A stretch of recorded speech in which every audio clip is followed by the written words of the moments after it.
Puji nama Tuhan, shalom Bapak Ibu Saudaraku semuanya, shalom. Yang di tempat ini juga yang di rumah-rumah Bapak Ibu, selamat malam, shalom semuanya. Saya percaya kita semua bersuka cita di rumah-rumah di mana kita berada saat ini. Katakan amin Bapak Ibu. Dan mari kita sebelum mulai ibadah ini kita berdoa bersama-sama, kita pejamkan mata. Puji Tuhan. Kami bersyukur Tuhan kalau kami boleh berkumpul bersama-sama dalam persekutuan ini semua karena anugerah-Mu, kebaikan-Mu dalam kehidupan kami. Kami mau menikmati hadirat itu sama-sama Tuhan lewat persekutuan ini. Biarlah hadirat-Mu ada di tengah-tengah kami, mengurapi kami dan memberkati setiap kami. Terima kasih Tuhan, kami mulai persekutuan ini di dalam nama Tuhan Yesus. Haleluya, amin. Puji Tuhan, saya percaya kita semua bersuka cita memuji-muji Tuhan dalam hadiratnya. Katakan amin Bapak Ibu. Mari tepuk tangan sama-sama yang di rumah-rumah. Come on. Haleluya.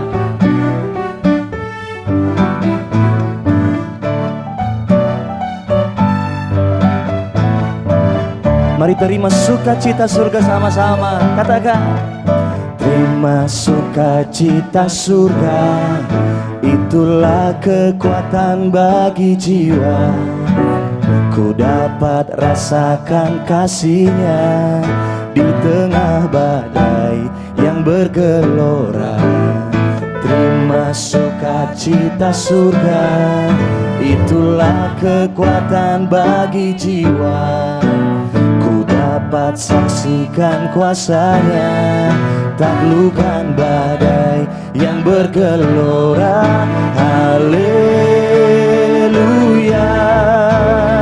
Kau ada dalam hatiku, takkan patah semangatku, takkan hilang kekuatanku. Haleluya, ku mau bersorak bagimu, sukacita surga nyata penuhiku. Saya percaya dimanapun kita berada, ada sukacita Tuhan mengalir bagi setiap kita. Katakan amin. Haleluya, haleluya. Lagi katakan dari awal sama-sama yuk. Terima sukacita surga, itulah kekuatan bagi jiwa. Ku dapat rasakan kasih-Nya di tengah badai yang bergelora. Terima sukacita surga, itulah kekuatan bagi jiwa. Ku dapat saksikan kuasa-Nya, taklukkan badai yang bergelora. Haleluya, Kau ada dalam hatiku, takkan patah semangatku, takkan hilang kekuatanku. Haleluya, ku mau bersorak bagimu, sukacita surga nyata penuhiku. Katakan lagi, haleluya, haleluya, Kau ada dalam hatiku. Boleh yang di rumah-rumah, dua tangan di atas sama-sama, yuk lambaikan sama-sama, come on. Takkan hilang kekuatanku. Haleluya,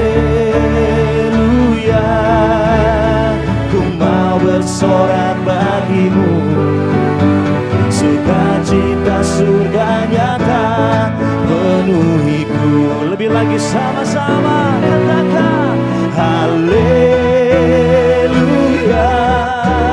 Kau ada dalam hatiku, amin. Takkan patah semangatku, takkan hilang kekuatanku. Haleluya, ku mau bersorak bagimu, sukacita surga nyata penuhiku. Ada sukacita itu lebih lagi, katakan haleluya, Kau ada dalam hatiku, amin. Takkan patah tak semangatku, takkan hilang kekuatanku. Haleluya,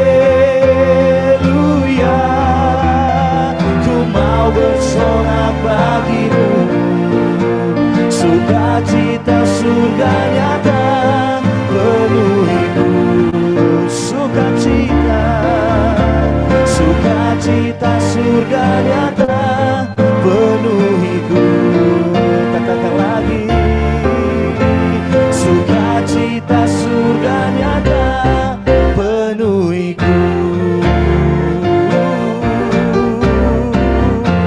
Kami percaya sukacita itu memenuhi kami yang di rumah-rumah.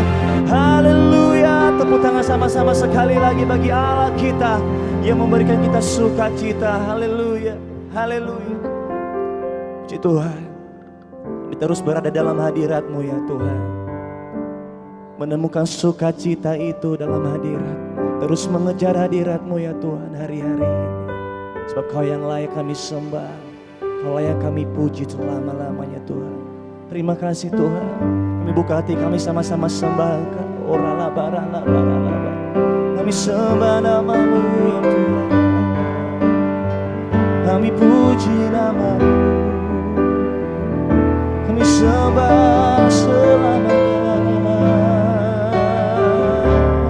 Kami bawa hati kami menyembah-Mu, memuji-Mu,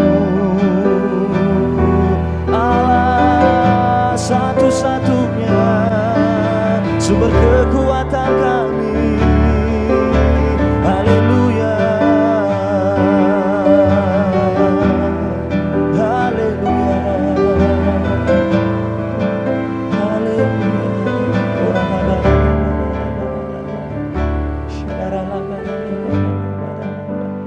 Bukan hanya hati kami yang kami bawa saat ini Tuhan, tetapi penyembahan kami yang lahir dari dalam hidup kami ya Tuhan, meninggikan nama-Mu selama-lamanya. Terima kasih Tuhan. Ku hidup karena anugerah-Mu, ku hidup karena kasih-Mu. Kaulah sumber kehidupanku. Kami hidup untuk menyembah-Mu ya Tuhan. Ku hidup untuk menyembah-Mu. Ku hidup untuk menyenangkan. Kaulah pusat penyembahanku, Kau yang layak,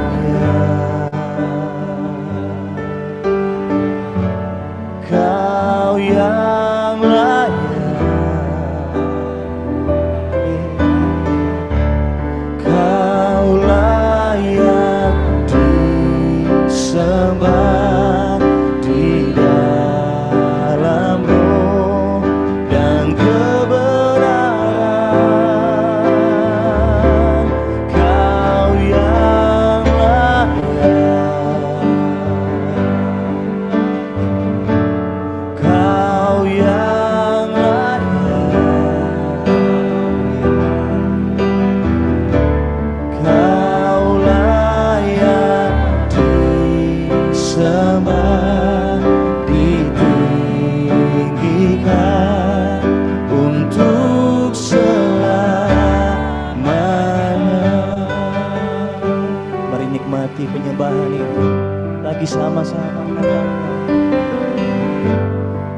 Ku hidup untuk menyenangkan. Kaulah pusat penyembahan kami, Kaulah pusat penyembahanku. Katakan Kau yang layak, Kau yang layak, Kau layak disembah di dalam roh dan kebenaran. Kau yang layak, Kau yang layak, Tuhan. Kau layak disembah, ditinggikan untuk selamanya. Lagi sama-sama katakan Kau yang layak, Kau yang layak, Kau layak disembah di dalam roh dan kebenaran. Kau yang layak,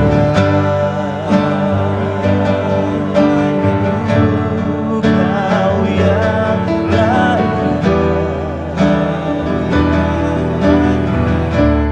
Kau layak disembah, ditinggikan untuk selamanya.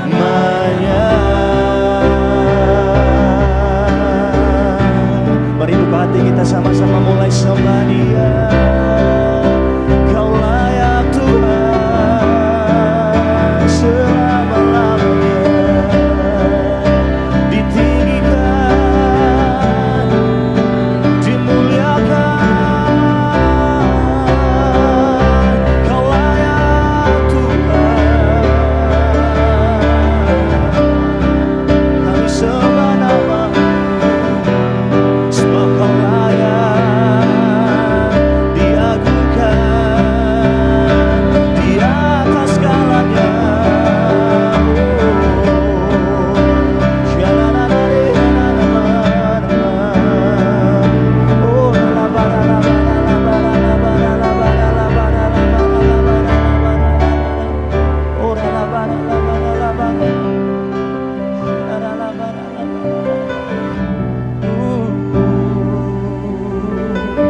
Mari angkat kedua tangan kita lagi sama-sama dalam hadirat. Kau yang layak,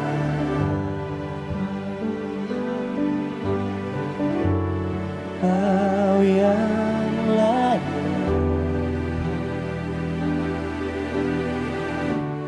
Kau layak disembah di dalam roh dan kebenaran.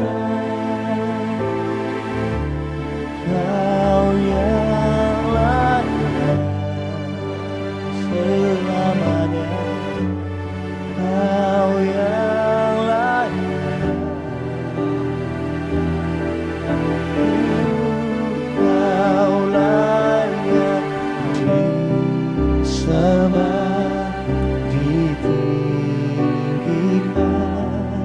untuk selamanya. Biarkan musik saja yang menyembah Tuhan dengan lagu ini.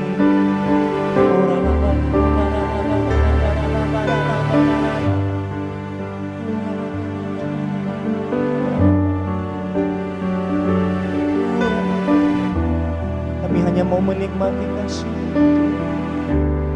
hadirat-Mu dengan tengah-tengah kami saat ini,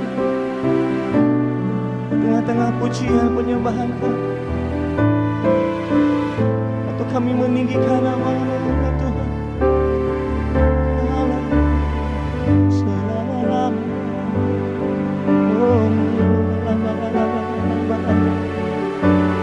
Oh,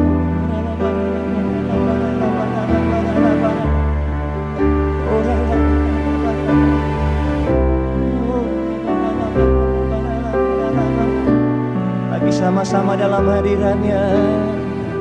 Bapak Ibu di rumah-rumah bersama dengan kami, katakan lagi, Kau yang layak Tuhan, Kau yang layak selamanya.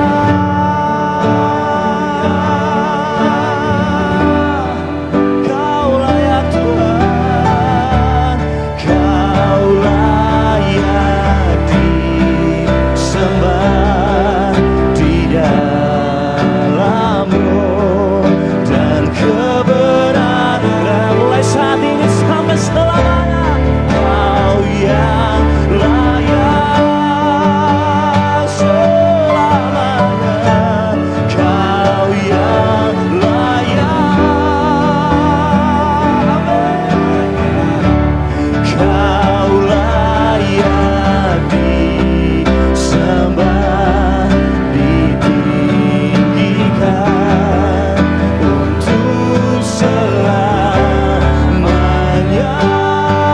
Mari angkat kedua tanganmu sama-sama. Kau yang layak, Kau yang layak. Kami angkat kedua tangan kami sama-sama. Ya Tuhan, Kau layak disembah di dalam-Mu dan kebenaran. Kau yang layak, Kau yang layak, Kau layak disembah, ditinggikan untuk selamanya. Kau yang layak, Kau yang layak ditinggikan untuk selamanya. Katakan lagi, Kau yang layak ditinggikan untuk selamanya.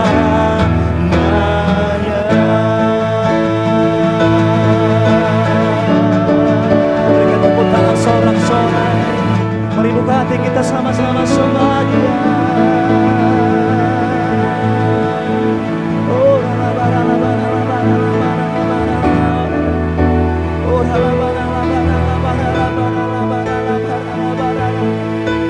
Kau layak Tuhan disembah, Kau layak selamanya ya Tuhan. Oh,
sediakan kebaikan-Mu, kesembuhan, pemulihan bagi setiap kami yang menanti-nantikan Engkau dalam hadirat-Mu ya Tuhan.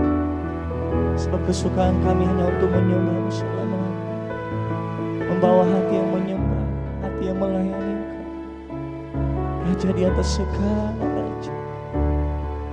Terima kasih Tuhan. Dalam hadirat-Nya ku rasa bahagia. Dalam hadirat-Nya ada damai dan sejahtera. Dalam hadirat-Nya ku temukan iman kekuatan.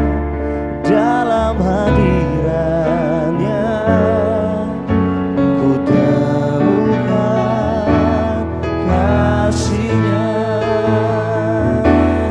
Dalam hadirat-Nya ku rasa bahagia.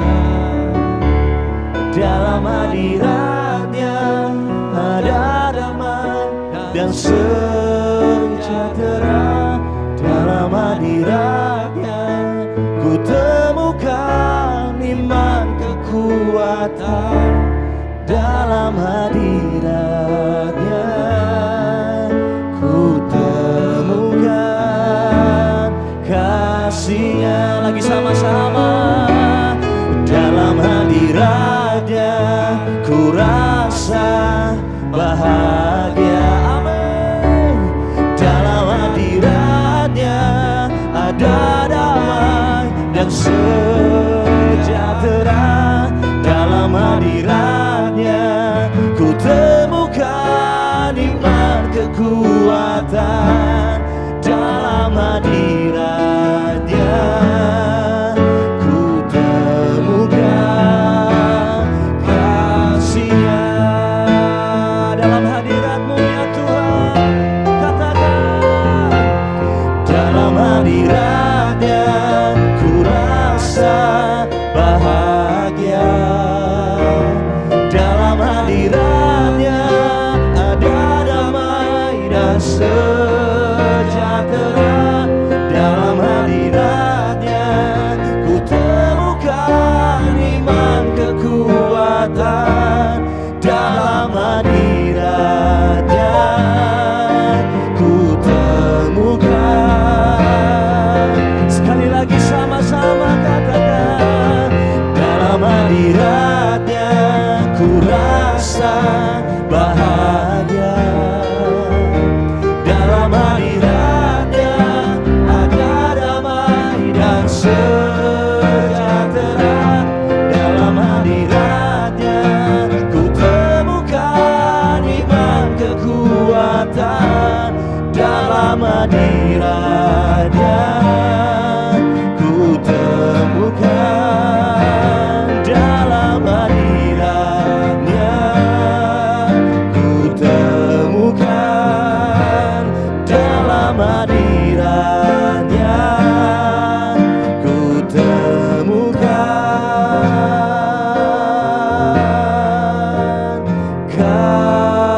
kasih-Nya.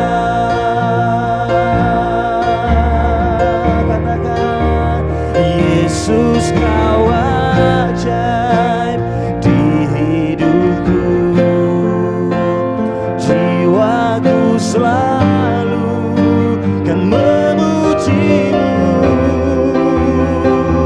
Ku beri hormat sembah hanya bagi-Mu. Yesus Kau segalanya bagiku. Yesus Kau ajaib di hidupku. Jiwaku selalu kan memuji.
kasih Tuhan untuk anugerah-Mu sama-sama dalam hadirat-Mu malam hari ini. Sebentar kami akan siapkan hati kami untuk menerima firman-Mu Tuhan. Kami beri telinga kami, hati kami untuk menyambut firman. Di dalam nama Tuhan Yesus kami sudah berdoa. Haleluya. Amin. Saya persilakan Tuhan hambanya.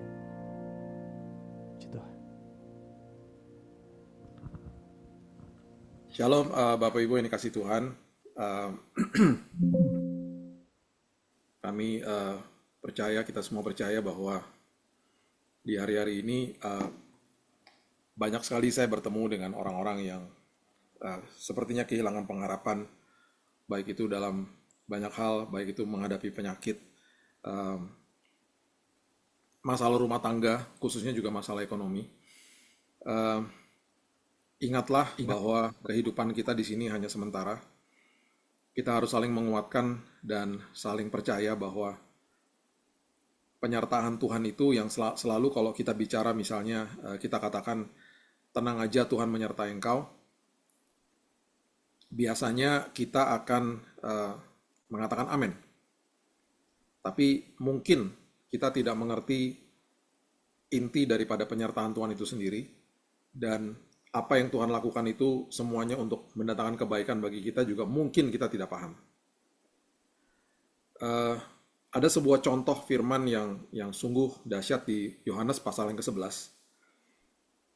Kita lihat coba ayatnya yang ke-14 dan 15. Ini adalah sebuah pernyataan Yesus yang sungguh-sungguh luar biasa dan juga mengagetkan pastinya. Karena pernyataan yang membingungkan logika manusia lah, biasanya begitu. Ini kisah tentang Lazarus yang sudah mati. Dan ayat yang ke-14 dikatakan karena mereka dalam kondisi yang kebingungan gitu ya. Yesus katakan begini, dia berkata dengan terus terang. Karena sebelumnya dia katakan Lazarus itu cuma tertidur. Dalam arti mati, tapi mereka itu menyangka tertidur dalam arti yang biasa. Gitu ya. Ayat sebelumnya menjelaskan itu. Nah, dengan itu Yesus mengatakan dengan terus terang, dia katakan Lazarus sudah mati memang. Perhatikan ayatnya yang ke-15. Setelah dia katakan Lazarus sudah mati. Tetapi syukurlah aku tidak hadir pada waktu itu. Sebab demikian lebih baik daripadamu. Syukurlah aku tidak hadir. Syukurlah aku tidak ada di sana. Syukurlah aku tidak secara fisik ada di sana. Syukurlah hari ini kita tidak bisa lihat Yesus secara fisik. Dan dia selalu hadir sebenarnya dalam hidup kita. Dikatakan sebab demikian lebih baik bagimu, lebih baik bagi kita. Kita nggak lihat dia secara fisik. Dikatakan yang bagian yang selanjutnya dikatakan supaya kamu dapat belajar percaya. Berarti Yesus lagi kasih tahu kalau kamu mau belajar untuk percaya, belajar percayanya itu, kelasnya itu, mata pelajarannya itu adalah kamu akan harus belajar untuk melihat di dalam mata rohanimu. Kamu harus belajar untuk paham bahwa mata jasmanimu justru itu akan menipu dirimu. Itu yang dia sedang kasih tahu. Kamu harus pahami bahwa mata jasmanimu seringkali menipu dirimu. Kamu harus tahu bahwa aku selalu hadir dalam hidupmu. Sebab demikian lebih baik buat kita bisa belajar untuk percaya. Dan kemudian yang bagian yang keempat dia katakan, marilah kita pergi sekarang kepadanya. Marilah kita pergi sekarang kepadanya. Yuk kita hampiri Lazarus. Lazarus yang sudah mati. Dengan kata lain dia katakan, kamu berjalan sama saya pegang tangan kamu, kita berhadapan sama masalahmu bersama. Tetapi kamu diam aja, saya yang berperang bagi kamu. Di dalam kasusnya Lazarus, dia katakan, aku adalah kebangkitan dan hidup. Kebangkitan dan hidup. Dan itu yang akhirnya menjadi sebuah pelajaran bagi kita harusnya hari ini. Bahwa apa yang Yesus katakan, bahwa Yesus lakukan itu, semuanya adalah sesuatu yang membawa kebaikan di dalam momen-momen ketika memang kita nggak bisa lihat apa-apa hari ini. Mari Bapak Ibu, kita mulai belajar untuk bilang sama Tuhan, Tuhan, penyertaan Tuhan itu sungguh ajaib di momen-momen di mana justru saya nggak bisa lihat apa-apa. Itu sebabnya sebuah pengharapan di dalam Tuhan itu adalah sebuah pengharapan yang dikatakan pengharapan yang tidak pernah mengecewakan. Banyak manusia pasti mengatakan ketika membaca Roma pasal yang kelima, ayat yang kelima, pengharapan tidak mengecewakan itu adalah sesuatu yang bertolak belakang dengan logika manusia. Karena ketika dia berharap dan dia tidak mendapat apa yang dia harapkan, ya dia bilang, saya kecewa lah sama Tuhan. Sebenarnya yang Paulus sedang ajarkan adalah pengharapan di dalam Tuhan itu tidak pernah mengecewakan karena bukannya berarti waktu kita dapat jawaban doanya, Bapak Ibu. Waktu kita dapat jawaban doa, mungkin saja kita kecewa. Mungkin saja itu tidak sesuai sama keinginan kita. Kita bisa marah, kita bisa kecewa, kita bisa bingung. Kita bisa mungkin bertanya kenapa saya mintanya A dikasihnya B. Tapi ketahuilah bahwa Tuhan itu selalu menyiapkan 4 jawaban doa. Bisa iya, bisa tidak, bisa nanti, bisa A diganti B. Kapan Tuhan kasihnya itu terserah dia, karena waktunya dia yang selalu sempurna. Dan yang perlu kita pahami adalah ketika di hari kita dapat jawaban doa dan kita tidak suka, jangan kecewa sama Tuhannya, kecewa sama jawabannya mungkin nggak masalah hari itu juga. Karena kita manusia kan, kecewa sama dapat jawabannya itu manusiawi. Ya, kenapa dapat yang gini gitu, misalnya gitu ya. Ya udah, tetapi ingatkan diri kita, bilang begini, saya percaya Tuhan, di ujung daripada ini semuanya, pasti semua jawaban doa ini akan membawa kebaikan bagi saya. Gitu loh. Itu prinsipnya. Kalau kita belajar untuk mengatakan itu kepada diri kita sendiri, kita mulai belajar untuk mengerti bahwa saya ini menyembah Tuhan yang maha tahu, sayanya ini tidak maha tahu. Saya tidak maha hadir, saya tidak maha kuasa. Kita akan mulai menaruh pengharapan kita kepada Tuhan yang maha tahu, karena dia lebih tahu apa yang terjadi 1 tahun, 2 tahun, 3 tahun, 4 tahun, 5 tahun, dan kekekalan kita itu dipegang penuh sama dia, masa depan kita dia yang tahu, kita nggak tahu. Jadi belajarlah untuk mengatakan kepada diri kita sendiri, Tuhan, terima kasih, jawaban doamu ini pasti ujungnya membawa kebaikan bagi saya. Walaupun hari ini saya nggak mengerti, walaupun hari ini saya mungkin bingung dapat jawabannya ini, tapi saya tahu saya adalah orang yang tidak maha tahu. Itu sebabnya orang-orang yang kecewa sama Tuhan, itu bagi saya adalah orang yang ikut Tuhan yang maha tahu, dianya sok tahu, Bapak Ibu. Karena kalau sampai kita mau berani-berani kecewa sama dia, Allah pencipta langit dan bumi dan pencipta kehidupan kita dan bahkan dikatakan hidup kita ini bukan punya kita lagi. Siapalah kita yang mau komplain sama dia? Karena pemeliharaan Tuhan itu bukannya berarti korelasinya dengan persis apa yang saya minta di dalam doa saya. Nggak gitu artinya. Penyertaan Tuhan itu berarti dia merangkaikan segala sesuatu yang terbaik buat kita. Apapun yang terjadi pasti ujungnya membawa kebaikan dan mungkin kita belum bisa lihat. Itu sebabnya hari ini marilah kita belajar bahwa penyertaan Tuhan itu sungguh ajaib, sungguh luar biasa, dan penyertaan Tuhan itu nggak pernah gagal dalam hidup kita. Dan kita juga harus bisa bedakan antara orang agama Kristen dengan orang Kristen. Orang agama Kristen itu banyak, jumlahnya nomor 1 di dunia. Agama Kristen adalah sebuah status. Kalau pengikut Kristus itu atau yang dikatakan orang Kristen itu adalah sebuah gaya hidup. Jadi kita harus bisa bedakan.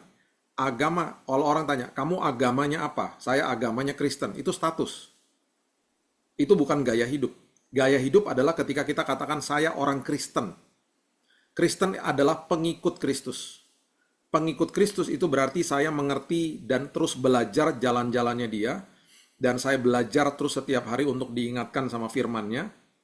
Dan setiap hari saya akan mengingatkan diri saya bahwa firman Tuhan itu yang menopang hidup saya. Coba kita lihat Ibrani pasal yang pertama ayat yang ketiga.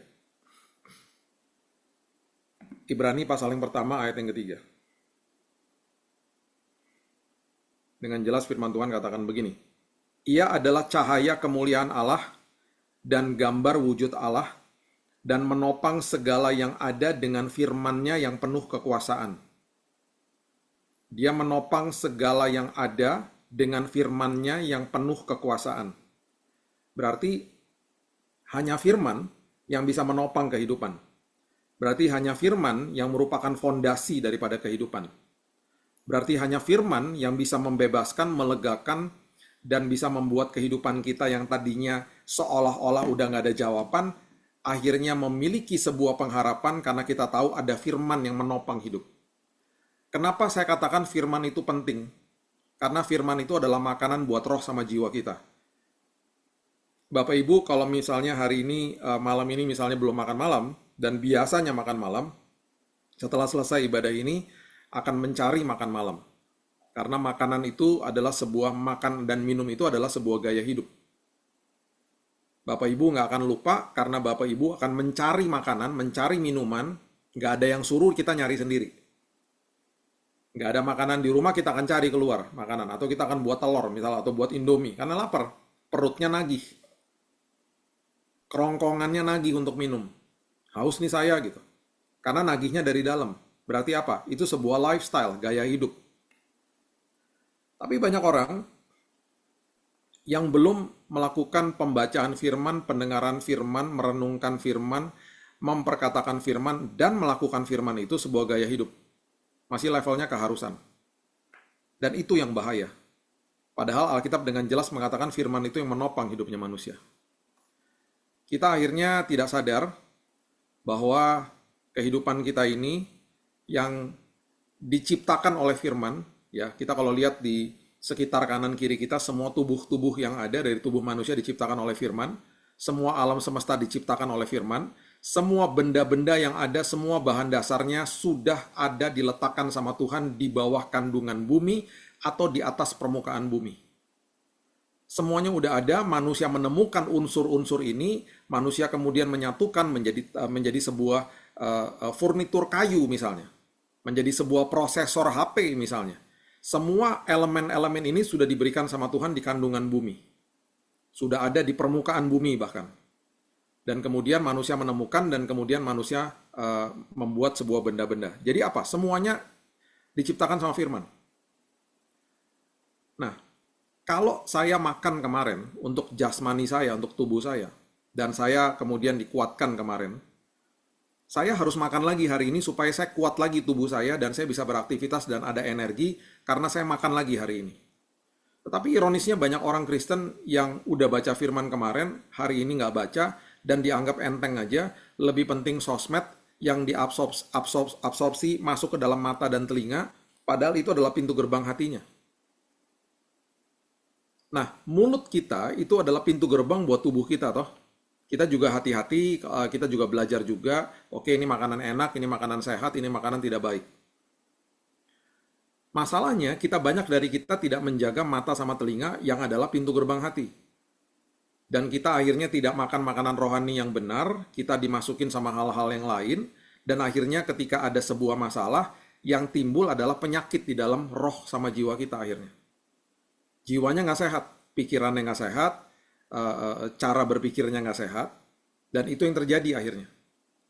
Nah ini yang dikatakan firman Tuhan. Firman Tuhan menopang hidup manusia, jadi hati-hati dan jangan anggap enteng firman Tuhan gitu loh. Hal yang sangat sederhana. Saya selalu ingatkan semua jemaat saat teduhlah pagi hari, mesbah keluargalah setiap malam. Jangan abaikan hal-hal itu. Bagi saya warisan yang paling luar biasa yang kita bisa tinggalkan kepada anak-anak kita adalah firman Tuhan. Itu sebabnya mulailah hari ini kalau engkau belum punya mesbah keluarga, mulailah mesbah keluarga. Anak saya jauh Pak, kita udah ada teknologi, nggak ada alasan. Saya video call sama anak saya yang pertama, kita perbedaan waktunya 12 jam. Setiap malam video call kita berdoa bersama. Itu warisan yang paling indah yang kita bisa berikan kepada mereka. Nah itu sebabnya ketika nanti Tuhan membawa kita kepada sekolah-sekolah kehidupan, ya, Dia bawa kita ke dalam hal-hal seperti itu, kita akhirnya mengerti bahwa inilah yang Tuhan sudah kerjakan dalam hidup saya, supaya saya akhirnya mengerti apa yang Tuhan sudah siapkan bagi saya di dalam hidup ini. Ya. Nah, saya cuma mau bagikan ini dengan lebih detail lagi. Coba kita baca sama-sama di 2 Petrus pasal yang ketiga, ayatnya yang ke-17 dan 18. Nah, Bapak Ibu, setelah kita mengerti firman adalah dasar dari segala-galanya, setelah kita ngerti ini makanan saya, kita juga harus paham bahwa di dalam kehidupan ini ada yang namanya sebuah pertumbuhan. Oke? Pertumbuhan. Dan pertumbuhan ini kita harus pahami bahwa pertumbuhan ini nggak boleh sembarangan. Ya, banyak orang yang akhirnya hidupnya bertumbuhnya salah, dan akhirnya ketika dia bertumbuhnya salah, yang terjadi adalah kehidupannya tidak dibebaskan, tidak dimerdekakan oleh firman Tuhan itu sendiri. Ya. Nah, coba kita lihat ayat ini pelan-pelan, tetapi bertumbuhlah dalam kasih karunia, dikatakan, dan dalam pengenalan akan Tuhan dan Juru Selamat kita, Yesus Kristus. Baginya kemuliaan sekarang dan sampai selama-lamanya. Bertumbuhlah dalam kasih karunia dan pengenalan akan Tuhan kita, Yesus Kristus. Jadi, Petrus sedang mengatakan sesuatu, bahwa pertumbuhan itu harus di dalam kasih karunia dan pengenalan akan Tuhan dan Juru Selamat kita, Yesus Kristus. Nah, kenapa dia katakan begini? Ada sebuah pengalaman yang luar biasa yang terjadi sama Petrus. Ya. Kita sudah tahu apa yang dia lakukan. Dia menyangkal Yesus. Kalau kita buka yang terjadi itu ada di Yohanes 18 ayat 18. Ini yang terjadi. Coba kita lihat. Ini sebuah peristiwa di mana dia sedang ada di dalam udara dingin. Ya, Yohanes 18 ayat 18 mengatakan, sementara itu hamba-hamba dan penjaga-penjaga bait Allah telah memasang api arang, sebab hawa dingin waktu itu. Dan mereka berdiri berdiam di situ. Juga Petrus berdiri berdiam bersama-sama dengan mereka. Ya, berdiam bersama-sama dengan mereka. Nah, perhatikan kalimat ini. Waktu di depannya dia ada yang namanya api arang. Ya, sekali lagi ya, api arang. Perhatikan kalimat itu. Terjadilah penyangkalan Yesus di sini. Kalau kita lihat ayat 19, coba kita lihat ayat 19-nya. Maka mulailah imam besar menanyai Yesus tentang murid-muridnya, ya, dan tentang ajarannya. Ini adalah kisah, supaya kita ngerti, ini adalah kisah ketika Yesus ditawan di situ, dan ada imam besar yang mempertanyakan dia. Nah, sekarang kita mundur, coba lihat, ya, ke ayatnya yang ke-17. Jadi kita udah tahu ini terjadi di depan api arang, ya. Dia lagi kedinginan, lagi dingin malam-malam, Yesusnya lagi diinterogasi. Nah, ini yang terjadi di ayat yang ke-17. Maka kata hamba perempuan penjaga pintu kepada Petrus, bukankah engkau juga murid Tuhan itu? Jawab Petrus, bukan. Bukan, ini penyangkalan yang terjadi di saat ini. Nah, penyangkalan ini terjadi yang tadi kita baca di ayat 18, di depan api arang, Bapak Ibu. Di momen api arang. Ya, di momen api arang. Jadi mereka ini penjaga-penjaga lagi pasang api arang. Nah, kita pastinya ingat di momen-momen mana kejadian-kejadian yang paling gak enak terjadi sama hidup kita. Saya ingat waktu saya jatuh di kamar mandi, waktu kena cancer, saya ingat malam itu, saya ingat jamnya, saya ingat di kanan kiri saya itu ada apa gitu ya. Saya ingat ketika lagi divonis sama dokter mati 3 bulan, saya ingat di kamar itu saya lagi lihat apa, dokternya pakai baju apa, karena momen-momen yang paling gak enak atau momen-momen yang paling menyenangkan dalam hidup kita, biasanya kita ingat terjadi apa di sekeliling kita. Nah, waktu dia sedang menyangkal Yesus, itu dia menyangkal di depan api arang. Api arang bisa kita katakan hari ini seperti api unggun gitu Bapak Ibu, karena itu malam sedang dingin. Itu bahasa Alkitabnya, api arang. Mungkin ditaruh di gentong gitu ya. Dan mungkin itu ada kayu-kayunya, mereka lagi berdiam di situ, berarti mereka lagi menghangatkan badan mereka, ya. Nah, ini yang terjadi. Oke, fast forward, Yesus mati di kayu salib, Petrus menyesal, dan akhirnya Yesus bangkit, dia ketemu sama Yesus, perjumpaan pertama, perjumpaan kedua, ya, perjumpaan yang ketiga akhirnya, waktu akhirnya dia ketemu sama Yesus itu dia ketemunya di sebuah pantai danau Tiberias. Yesus menampakkan dirinya kepada murid-muridnya lagi di situ. Dan waktu saat itu Petrus ya yang ada di situ ya, Thomas, Nathanael, kemudian Zebedeus, ya anak-anak Zebedeus, Yohanes, Yakobus, Itu semuanya ada di sana. Mereka berlima sama ada dua lagi, ya. Ada 7 totalnya nih ya. Kalau di totalin semuanya, ini mereka lagi eh, beraktivitas sebagai selayaknya seorang nelayan gitu ya. Lagi nangkap-nangkap ikan. Yesus menampakkan dirinya lagi di pinggir pantai Danau Tiberias dan dia lagi masakin mereka roti sama ikan. Perhatikan ayatnya yang ke-9 Bapak Ibu. Daripada Yohanes 21. Yohanes 21 ayat yang ke-9. Saya cuma mau kasih tahu sama kita bahwa ketika dia katakan bertumbuh di dalam kasih karunia itu seperti apa gitu loh. Ayat yang ke-9 mengatakan ketika mereka tiba di darat, mereka melihat apa Bapak Ibu? Bisa baca di situ?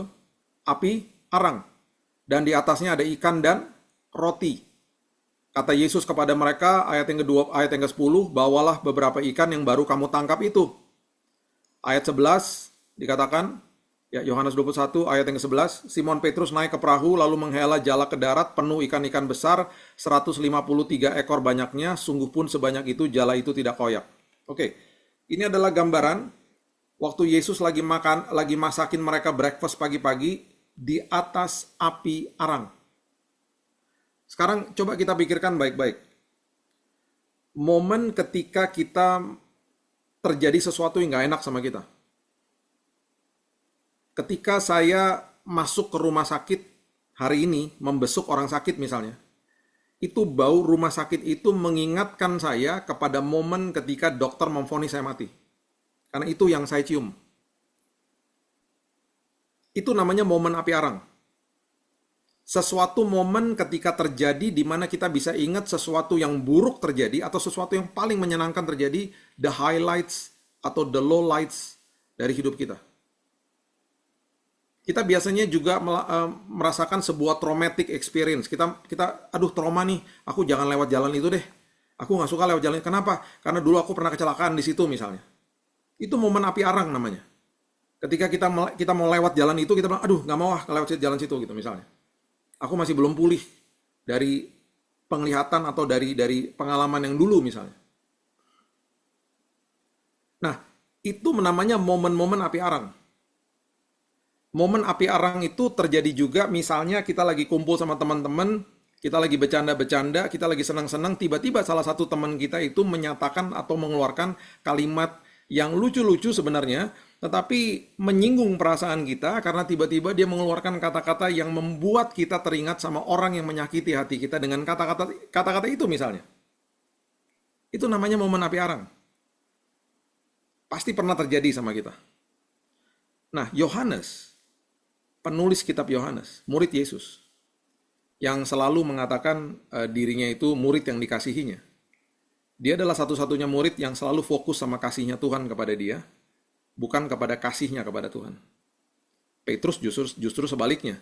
Dia fokus sama kasihnya dia kepada Tuhan. Makanya lama-lama orang seperti itu menjadi orang yang merasa benar sendiri, self-righteous, akhirnya ujung-ujungnya jatuh dalam dosa. Tapi Yohanes beda. Dia menulis sesuatu di dalam kitab-kitabnya yang penuh dengan pewahyuan, karena dia selalu fokus sama kasihnya Tuhan kepada dia. Bapak Ibu bisa baca kisahnya dia, selalu dia katakan murid yang dikasihinya. Kita kalau nggak ngerti, kita akan berpikir ini orang narsis.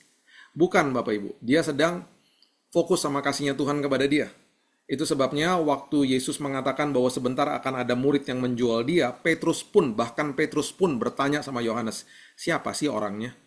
Dan hanya Yohanes yang satu-satunya dapat bocoran dari Yesus bahwa Yudas lah yang akan menjual dia. Itu semua ada ayatnya.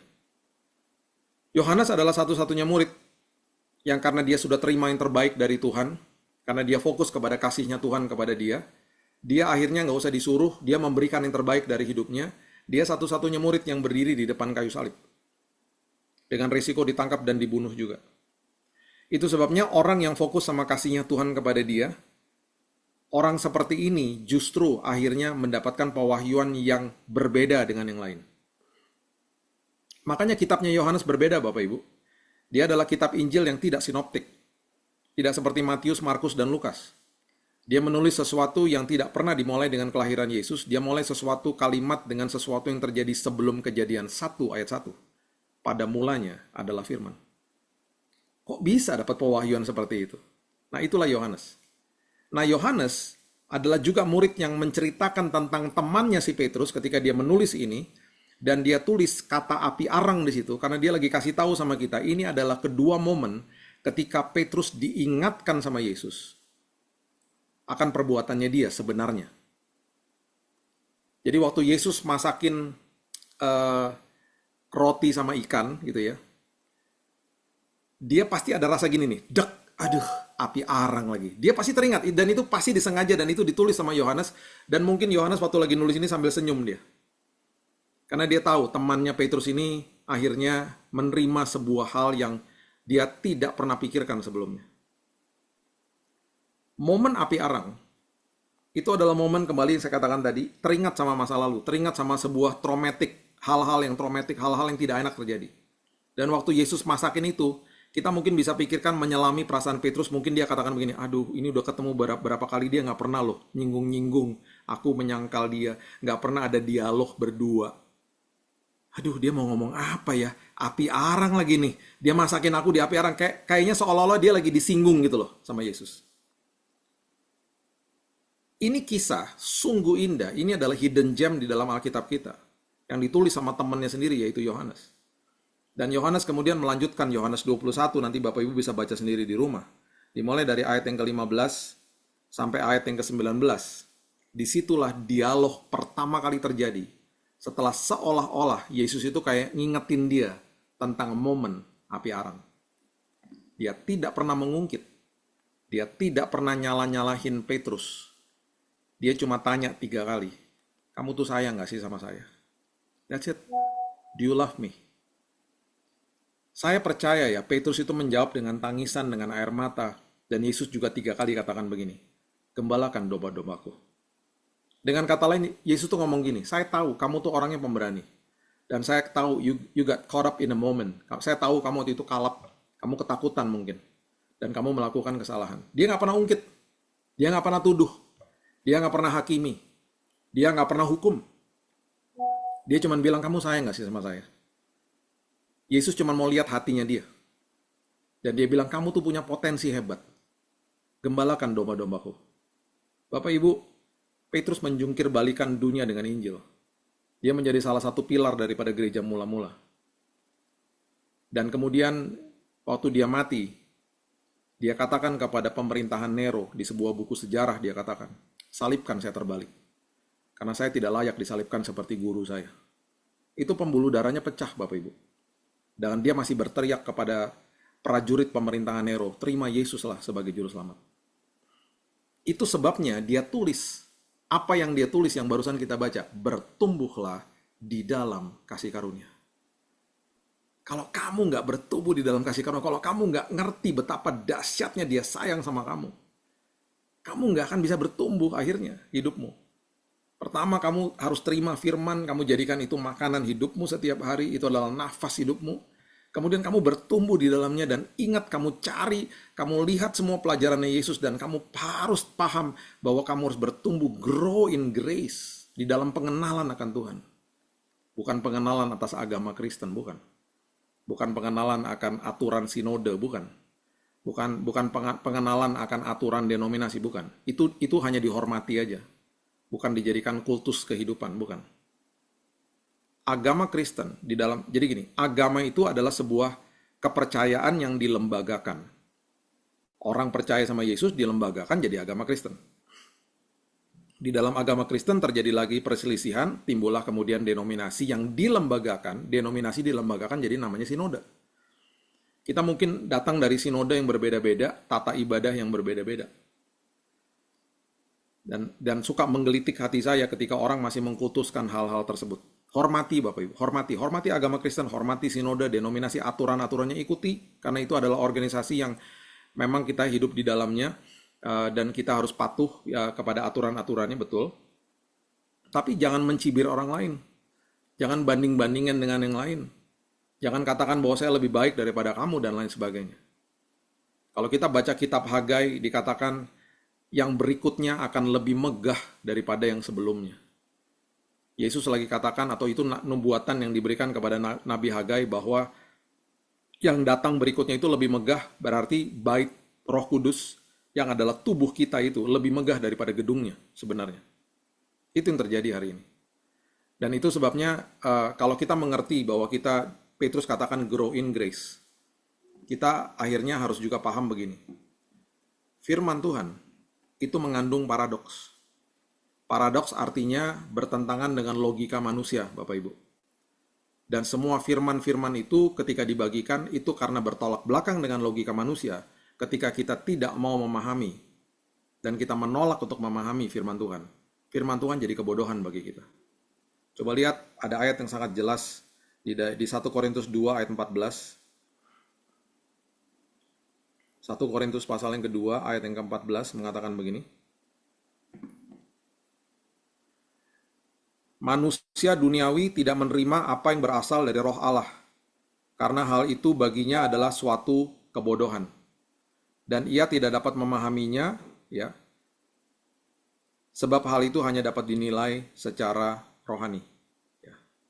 Jadi kita harus bisa paham bahwa ini ayat narasinya berbunyi sebenarnya adalah kalau kamu tidak paham sesuatu hal itu menjadi kebodohan bagi kamu. Saya nggak mengerti dunia lukisan. Bagi saya lukisan 1M itu kebodohan bagi saya. Kalau ada orang bilang ini lukisan mahal nih Pak, harganya segini. Saya karena nggak ngerti lukisan ya saya jadi kebodohan lah. Kok bisa ya sama hal itu, padahal dalam hati saya biasa aja dalam hati ya. Tapi orang yang bilang enggak Pak, itu ada garisan, ada coretannya, ada goresan-goresannya yang dari pelukisnya tuh penuh dengan makna, dengan arti dan lain sebagainya. Ya saya nggak ngerti ya. Bagi saya kebodohan lah kalau harganya mahal. Tapi bagi orang yang mengerti lukisan itu sama sekali tidak kebodohan. Kenapa? Karena dia ngerti, karena dia paham. Jadi prinsipnya adalah kita nggak akan pernah bisa paham. Kalau kita nggak akan pernah bisa paham, kalau kita nggak pernah ngalami Tuhan. Dan karena kita nggak pernah ngalami Tuhan, kita nggak pernah paham, akhirnya firman jadi kebodohan. Perhatikan prinsip ini baik-baik. Jika kita mengajar anak-anak kita hanya dengan kata-kata kita saja, mereka hanya mendapatkan pengertian, Bapak Ibu. Pengertian. Tapi ketika kita melakukan apa yang kita katakan dengan tindakan kita di hadapan mereka, mereka akan mendapatkan nilai kehidupan. Beda ya. Kalau kita hanya berkata-kata saja, mereka hanya dapat pengertian. Tapi ketika kita melakukan di depan mereka, mereka akhirnya mendapatkan nilai kehidupan yang menjadi gaya hidup mereka sendiri, karena mereka akan ikut sama apa yang kita lakukan. Ingat itu baik-baik. Itu sebabnya dari waktu anak-anak sejak kecil, saya selalu pelukin istri saya di depan mereka. Dan saya selalu kasih tahu, I love you di depan mereka. Saya kasih tunjuk sama mereka setiap hari, saya pelukin mereka dan saya bisikin kata I love you tiap hari. Karena saya bilang sama mereka, saya tidak mau hanya cuman mengatakan sepatah dua kata saja. Saya akan lakukan di depan kamu, supaya kamu memiliki nilai kehidupan. Nah, kita kalau hanya dengar firman aja, kita mungkin cuman paham, cuman ngerti aja. Itu sebabnya Tuhan biarkan kita di dalam kondisi-kondisi yang udah terpojok, di dalam badai kehidupan, supaya kita melihat gitu ya, apa yang dia lakukan. Itu sebabnya di situ akhirnya timbul yang namanya nilai kehidupan. Makanya justru ketika ada sebuah masalah, ada badai, ada pintu tertutup, ada rasa terpojok dan lain sebagainya, itu justru momen yang paling indah. Di situ kita lihat Tuhan. Di situ kita akhirnya tahu bahwa, oh ketika saya lihat dia, ini baik bagi saya, seperti tadi dikatakan di kisahnya Lazarus, ini baik bagi saya supaya saya belajar percaya. Ketika kondisinya udah mentok, inilah saatnya saya belajar percaya. Di sini saya lihat kemuliaan Tuhan. Di situ itu sesuatu hal itu nggak akan pernah bisa diambil dari saya. Dan itu jadi yang namanya nilai kehidupan akhirnya. Itu yang Paulus lagi kasih tahu sama Korintus, jemaat di Korintus. Kalau kamu nggak paham, firman itu jadi kebodohan buat kamu. Kalau contoh sederhana deh, yang merupakan paradoks itu apa sih Pak? Paradoks itu adalah sesuatu yang bertolak belakang sama logika manusia, namun mengandung kebenaran. Contoh, kamu mau jadi pemimpin, jadilah hamba. Firman Tuhan ngajarinnya begitu, kan aneh. Pemberian terbesar adalah pemberian daripada seorang janda yang memberikan sepeser duit. Kan di ukuran dunia, kalau yang memberikan 100.000 sama 10.000 ya besaran 100.000 dong Pak. Tetapi di dalam kerajaan sorga tidak. Yesus bilang itu janda yang memberikan sepeser adalah orang yang memberikan terbanyak. Kenapa? Karena kerajaan sorga nggak lihat jumlahnya, kerajaan sorga lihat sisanya. Sisanya 0. Karena sisanya yang dilihat, akhirnya dia mengorbankan segala-galanya. Itulah pemberian terbesar. Bertolak belakang toh sama logika manusia. Terus pengajaran-pengajaran seperti begini misalnya, di dalam kelemahanmu kuasaku dinyatakan. Nah loh, paradoks. Di dalam kelemahan saya, tapi kuasa Tuhan dinyatakan. Oh, wow. Kalau kamu mau ditinggikan, rendahkan dirimu. Di dalam indikasi keberhasilan kepemimpinan di dalam dunia adalah berapa banyak orang yang melayani saya. Makanya bos-bos keluar dari mobil senang banget tasnya dibawain. Dan bangga loh, saya bosnya kok. Tapi di dalam kerajaan sorga, indikasi keberhasilan seorang pemimpin adalah berapa banyak orang yang dia layani. Kebalik-balik semuanya. Itu paradoks loh. Dan itu kalau kita nggak pahami, firman-firman seperti gini jadi kebodohan. Ada lagi yang mengatakan begini, yuk mendahului dalam memberi hormat. Berarti ketika saya bertemu sama orang, papasan sama orang yang melukai hati saya harus sapa dia duluan. Logika dunia kan bodoh. Dengan resiko kita dibuangin muka sama tuh orang. Kita sapa tuh orang misalnya. Hey bro gitu ya. Dibuangin muka sama dia. Kita sedih, terus kita ngadu sama teman kita yang kenal sama dia. Tadi aku sedih deh, aku tadi ngomong sama dia, aku sapa dia, aku pengen kita ngapain sih hidup-hidup kayak begini, kita berdamai aja gitu ya. Makanya aku sapa dia, aku dibuangin muka. Teman kita bilang apa sama kita? Bodoh sih kamu. Harga dirimu tuh di mana? Lagian ngapain? Udah tahu orangnya kayak begitu. Ngapain kamu? Kita dibodoh-bodohin. Karena memang kebenaran mengandung paradoks. Bertolak belakang dengan logika manusia. Kebenaran jadi kebodohan bagi dunia. Makanya pemberitaan salib jadi kebodohan bagi banyak manusia. Nah, kalau kita nggak bertumbuh di dalam kasih karunia, yang Petrus tulis, dia tuh ngalamin soalnya. Dia bilang, saya tuh nyangkal dia loh. Kemudian dia datang kepada saya, dia masakin saya breakfast pagi-pagi di atas api arang. Saya ingat sama momen itu, momen api arangnya saya. Dia nggak pernah ungkit-ungkit. Dia malah katakan kepada saya, dia cuma bertanya dengan lembut, do you love me? Kamu sayang nggak sama saya? Makanya dia tulis 2 Petrus 3 tadi, bertumbuhlah di dalam kasih karunia, grow in grace. Kamu harus tahu betapa dahsyatnya kasihnya dia kepadamu. Dia nggak pernah berseberangan sama kamu. Nah, dengan semua pengertian yang salah, kita nggak bertumbuh di dalam kasih karunia, kita nggak kenal dia, kita justru bertumbuhnya di dalam ranah agama saja. Akhirnya timbul apa? Timbul pernyataan-pernyataan yang selalu ngawur di atas mimbar. Doa-doa seperti begini, Tuhan layakan kami. Saya dalam hati gini, kita tuh udah dilayakan loh ribuan tahun lalu. Kenapa nggak kita berdoanya, Tuhan terima kasih bahwa hari ini kami sudah dilayakan untuk datang ke dalam tahta kasih karunia Tuhan. Di dalam doa-doa syafaat orang masih menjerit-jerit bilang, Tuhan jangan tinggalkan kami. Saya dalam hati juga, aduh, kamu tuh orang percaya atau bukan sih? Kalau orang percaya kamu sudah dimeterai, meterai keselamatanmu adalah Roh Kudus. Janji Tuhan, kalau kamu baca Alkitab dengan benar, Roh Kudus tidak pernah sepersekian detik pun ninggalin kamu. Nggak pernah. Kamu buat salah pun dia nggak pernah ninggalin kamu, kecuali kamu usir dia, dan kamu tinggalin Tuhan. Nggak pernah ditinggalin kamu.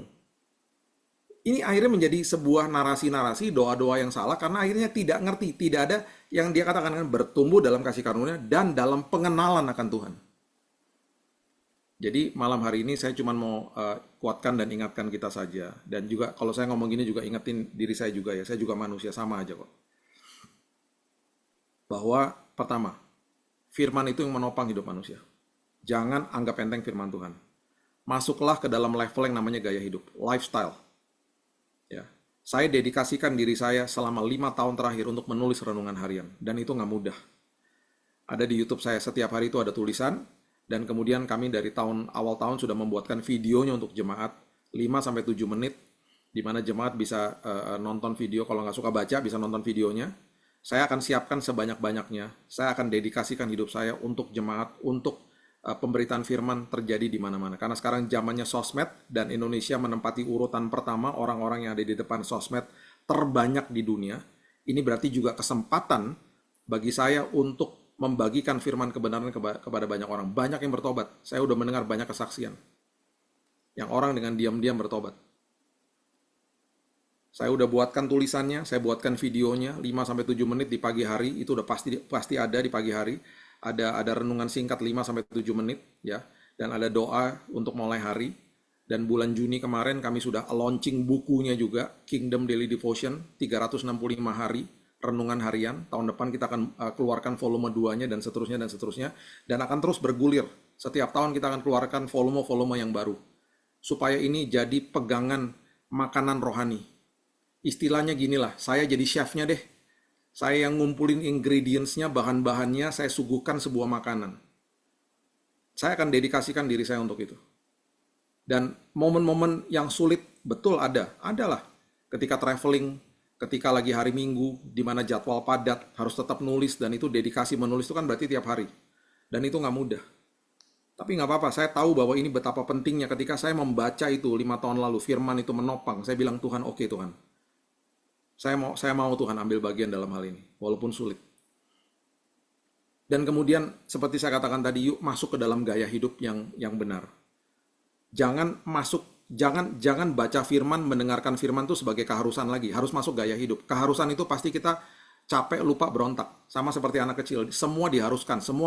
Dan selalu harus ada pihak yang lain yang untuk mengingatkan dia kan. Orang tua biasanya kan.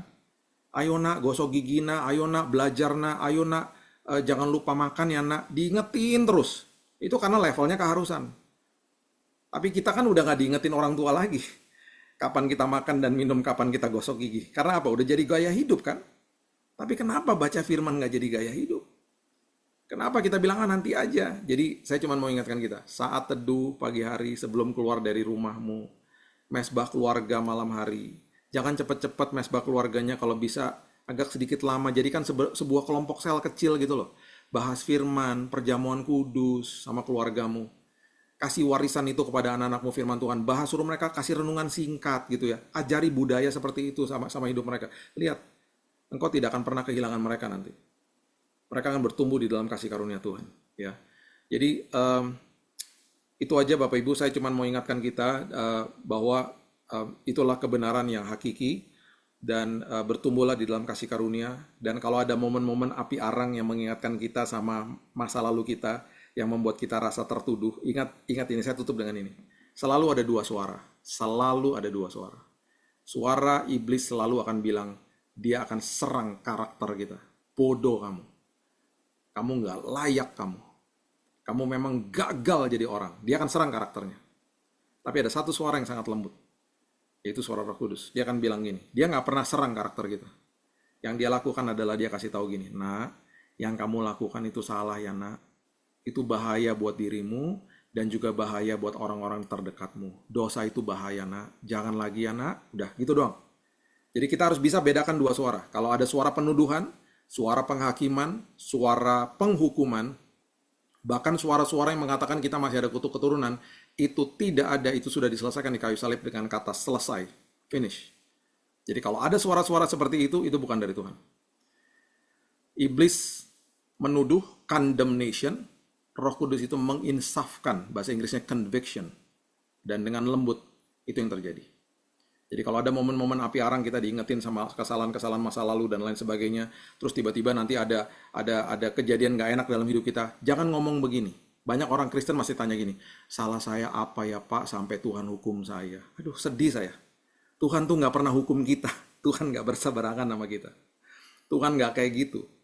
Jadi ingat hari ini, apa yang terjadi sama hidup kita, karena memang kita tinggal di dalam dunia yang penuh dengan dosa. Dunia ini gelap sekali, dan itu sebabnya kita selalu minta perlindungan Tuhan pastinya. Ya, darah Kristus menjaga kita, dan sebentar kita akan ambil perjamuan. Kita juga diingatkan bahwa tubuh dan darah Kristus itu yang sudah membasuh kita, menyembuhkan kita, sudah menyediakan keselamatan bagi kita dan lain sebagainya. Jadi sekali lagi, ingat itu baik-baik sebelum kita tidur malam hari ini. Bertumbuhlah dalam kasih karunia, dan udah pasti bertumbuhnya di atas kebenaran firman. Ya. Dan saya percaya hari ini kita menjadi orang-orang yang diubahkan paradigma berpikirnya. Dan saya percaya bahwa Tuhan selalu ketika dia datang kepada kita, dia tidak pernah nuduh kita. Dia penuh dengan kasih karunia yang sangat-sangat luar biasa. Saya tutup dengan ini.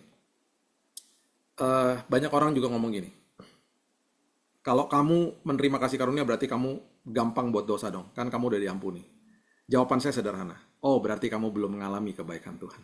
Kalau kamu mengalami kebaikan Tuhan, kamu pasti tidak mau buat dosa. Contohnya, oke.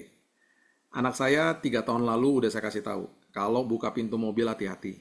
Karena di Jabodetabek ini ada 18 juta motor.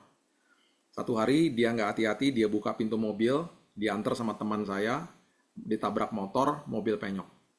Siang hari teman saya bilang, Bill, mobil kamu penyok. Saya lihat, aduh parah mobilnya. Malam hari waktu saya ketemu sama dia, saya belum ketemu sama dia sepanjang hari. Seperti biasa saya pelukin anak-anak saya bilang gini, I love you, I miss you. Kamu ngapain aja sepanjang hari. Saya nggak bahas soal tabrakannya. Kemudian saya tanya begini sama dia. Saya dengar kamu ketabrak motor ya. Terus dia mulai nangis Bapak Ibu. Dia bilang, aku nggak ketabrak motor, Dad. Yang ketabrak motor tuh mobilnya. Dalam hati saya juga tahu mobil yang ketabrak. Cuman saya tidak mau begini Bapak Ibu. Saya nggak mau gini. Lihat tuh mobilnya tuh. Udah dikasih tahu, nggak hati-hati. Berarti saya lebih mementingkan mobil daripada dia. Mobil itu barang fana. Walaupun saya sedih mobilnya penyok. Dia lebih berharga buat saya. Saya selalu bilang Tuhan, kalau saya didik anak-anak saya mau didik mereka dengan kasih karunia Tuhan. Berikan saya hikmat Tuhan. Saya tidak mau bereaksi, tapi saya mau merespon. Reaksi berarti dengan emosi, respon adalah sebuah tindakan yang penuh dengan hikmat. Berikan saya hikmatmu Tuhan. Saya nggak mau cepat berbicara, saya mau cepat mendengar. Jadi saya peluk dia dan saya bilang, Keaton, Daddy tahu mobilnya ketabrak. Tapi yang penting kamunya nggak apa-apa kan? Nggak apa-apa, Dad. Dia bilang gitu. Terus dia nangis di pelukan saya. Saya cuma mengatakan kata-kata lembut, saya cuma bilang gini, Dek, lain kali hati-hati ya, Dek. That's it. Saya cuma ngomong gitu. Sekarang saya mau tanya sama Bapak Ibu. Berikutnya dia buka pintu mobil. Dia pasti akan hati-hati. Karena apa? Dia ingat sama saya. Dia ingat sama momen api arang itu. Ketika bapaknya ngomong sama dia, ngomongnya dengan lembut. Dia akan hati-hati bukan karena dia ketakutan sama saya, tapi karena dia hormat sama saya. Itulah kasih karunia. Jadi kalau kita ngalamin kebaikan Tuhan, kita makin gak mau buat dosa. Jadi kalau ada orang yang bilang, oh berarti kasih karunia tiket buat dosa dong. Berarti kamu belum ngalami kebaikan Tuhan dalam hidupmu. Sesederhana itu. Ya. Yuk, kita siapkan diri kita untuk ambil perjamuan. Kita bisa nyanyikan satu buah lagu. Silakan.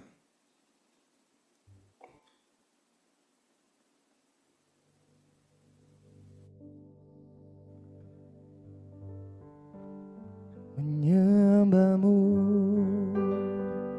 Tuhan dan Rajaku, memujimu Yesus kekasih jiwaku, mengikutimu seumur hidupku, di hadiratmu bahagiaku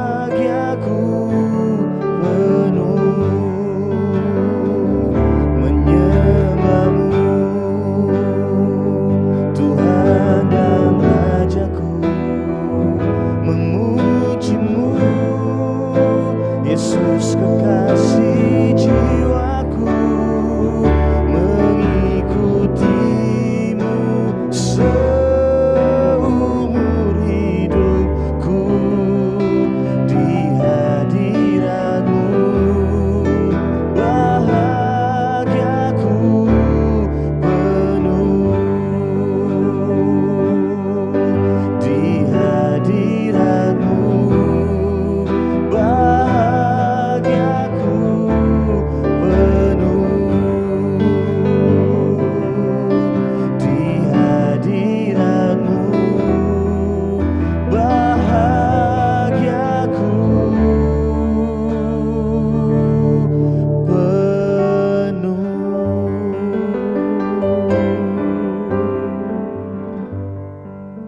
Mari kita pegang di tangan kanan kita tubuh Kristus. Ingat bahwa di Alkitab Perjanjian Baru dikatakan bilur-bilur, tetapi sebenarnya bahasa aslinya adalah hanya bilur saja. Bahasa Yunani itu sangat presisi Bapak Ibu. Dan ketika kita membaca bahasa aslinya yang disebut bilur, itu berarti tubuhnya Yesus di belakang itu nggak ada sisa dagingnya. Kalau dikatakan bilur-bilur, itu masih ada goresan-goresan daging yang masih terlihat. Tapi ketika Alkitab dalam bahasa asli mengatakan hanya bilur saja, singular ya, bukan plural, itu artinya tubuhnya hancur di belakangnya.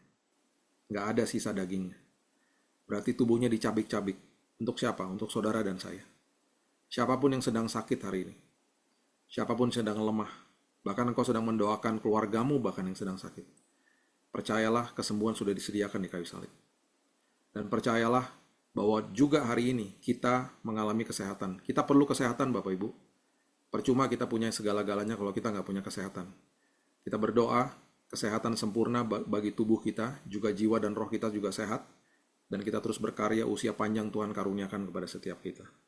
Sebab apa yang telah kuteruskan kepadamu telah kuterima dari Tuhan, yaitu bahwa Tuhan Yesus pada waktu malam diserahkan mengambil roti, dan sesudah itu ia mengucap syukur, memecah-mecahkan dan berkata, inilah tubuhku, yang diserahkan bagi kamu, perbuatlah ini menjadi peringatan akan aku. Mari kita makan bersama dalam nama Tuhan Yesus.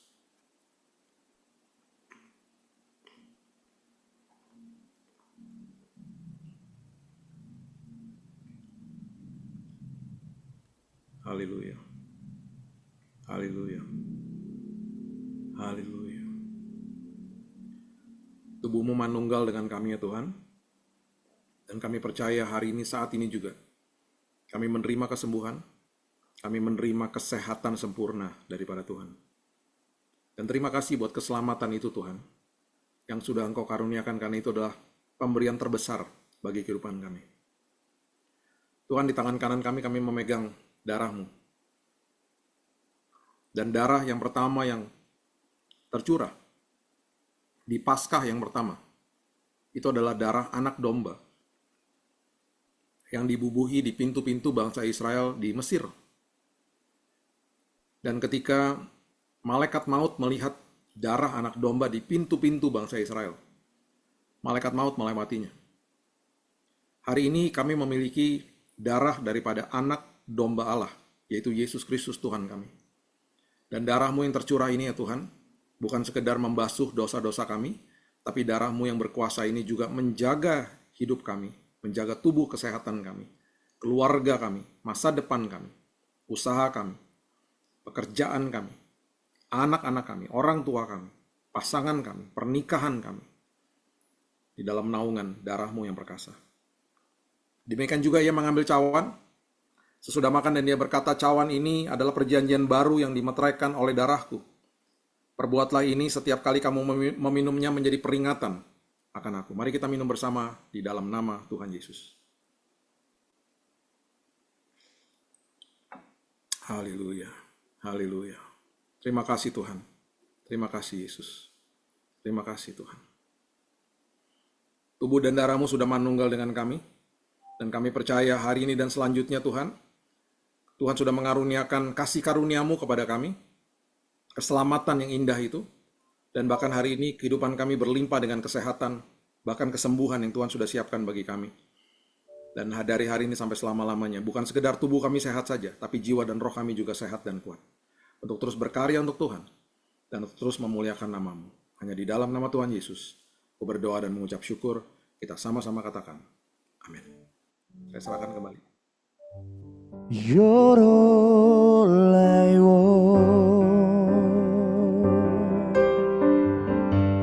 Yorolaievernide, Yorolaiwo,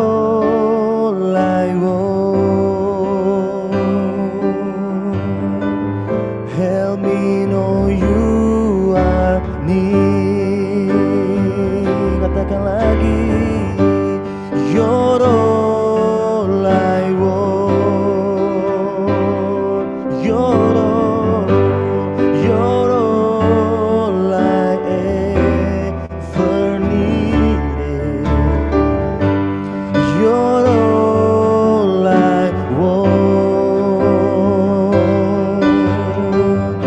help me know you are near. Saya percaya kita semua diberkati oleh firman Tuhan malam hari ini. Katakan amin Bapak Ibu Saudaraku. Puji Tuhan. Dan ada juga beberapa